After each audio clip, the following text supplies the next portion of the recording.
Metre tampering car ಖರೀದಿಸುವ ಮೊದಲು ಎಚ್ಚರಿಕೆ ವಹಿಸಿ. ನಮಸ್ಕಾರ ಸ್ನೇಹಿತರೆ, ಇಂದಿನ ಸುದ್ದಿಯಲ್ಲಿ ಕಾರು ಖರೀದಿಸುವಾಗ ಪ್ರತಿಯೊಬ್ಬರು ಎಚ್ಚರಿಕೆಯಿಂದ ಗಮನಿಸಬೇಕಾದ ಪ್ರಮುಖ ವಿಷಯದ ಬಗ್ಗೆ ತಿಳಿಯೋಣ ಬನ್ನಿ. ಅದೇ ಮೀಟರ್ ಟ್ಯಾಂಪರಿಂಗ್. ಕಡಿಮೆ ಕಿಲೋಮೀಟರ್ ಓಡಿರುವ ಕಾರು ಉತ್ತಮವಾಗಿರುತ್ತದೆ ಎಂಬುದು ನಿಜವೇ? ಅಗತ್ಯವಿಲ್ಲ, ನಂಬಬೇಡಿ. ಕೆಲವು ಕಾರುಗಳು ಹೆಚ್ಚಿನ ಕಿಲೋಮೀಟರ್ ಓಡಿರುತ್ತದೆ.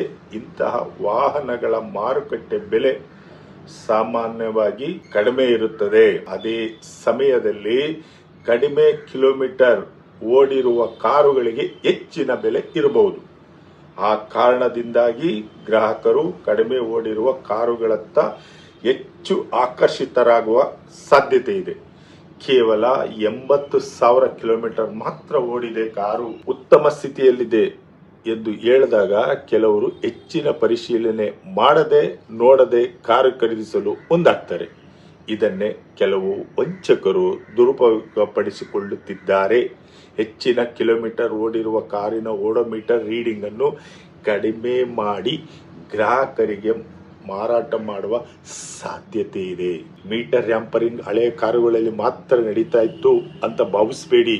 ಇತ್ತೀಚಿನ ಮಾದರಿಯ ಕಾರುಗಳಲ್ಲಿಯೂ ಓಡೋಮೀಟರ್ ಟ್ಯಾಂಪರಿಂಗ್ ನಡೀತಾ ಇದೆ. ಪ್ರಕರಣಗಳು ದಾಖಲಾಗ್ತಾ ಇದ್ದಾವೆ. ಹಾಗಾದರೆ ಇದರಿಂದ ತಪ್ಪಿಸಿಕೊಳ್ಳೋದು ಹೇಗೆ?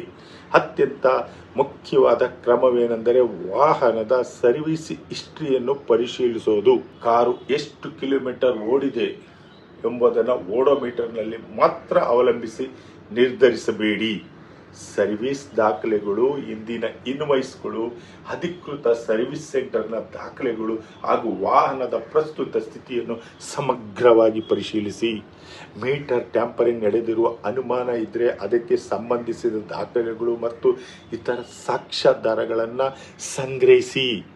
ವಂಚನೆ ನಡೆದಿರುವುದು ದಾಖಲೆಗಳ ಮೂಲಕ ಸಾಬೀತಾದರೆ ಸಂಬಂಧಪಟ್ಟವರ ವಿರುದ್ಧ ಕಾನೂನು ಕ್ರಮ ಕೈಗೊಳ್ಳಬಹುದು ಅಥವಾ ಸೂಕ್ತ ಕಾನೂನು ಪರಿಹಾರಕ್ಕಾಗಿ ನ್ಯಾಯಾಲಯಗಳನ್ನು ಸಂಪರ್ಕಿಸಬಹುದು. ಆದ್ದರಿಂದ ಸ್ನೇಹಿತರೆ, ಓಡೋಮೀಟರ್ನಲ್ಲಿ ಕಡಿಮೆ ಸಂಖ್ಯೆ ಇದೆ ಎಂಬ ಕಾರಣಕ್ಕೆ ಮಾತ್ರ ಕಾರನ್ನು ಖರೀದಿಸಬೇಡಿ.